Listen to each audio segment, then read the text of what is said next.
নামাজ কেনেকৈ পঢ়িব লাগে তাত কোনো চৰকাৰৰ মতামত নাই, UCCয়ে তাক ডিল নকৰে। পূজা কেনেকৈ কৰিব লাগে সি UCCৰ ভিতৰত নপৰে।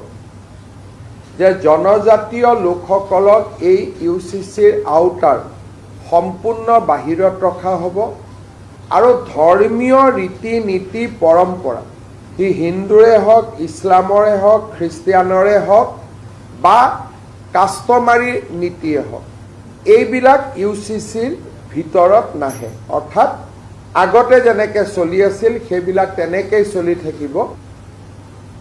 আজি আমাৰ কেবিনেটে অহা 26 তাৰিখে বিধানসভাৰ শেষ দিনাখন ইউনিফৰ্ম চিভিল কোড ইয়াক সদনত উপস্থাপন কৰিবলৈ সিদ্ধান্ত গ্ৰহণ কৰে। আজি কেবিনেটে ইউনিফৰ্ম চিভিল কোডৰ খচৰা তাক আজি কেবিনেটে অনুমোদন কৰে আৰু আমাৰ সদস্যসকলে শপত গ্ৰহণ কৰাৰ লগে লগে প্ৰথমখন বিধানসভাৰ অধিৱেশনৰ শেষ দিনা আমি ইউনিফৰ্ম চিভিল কোড সদনত উপস্থাপন কৰিম।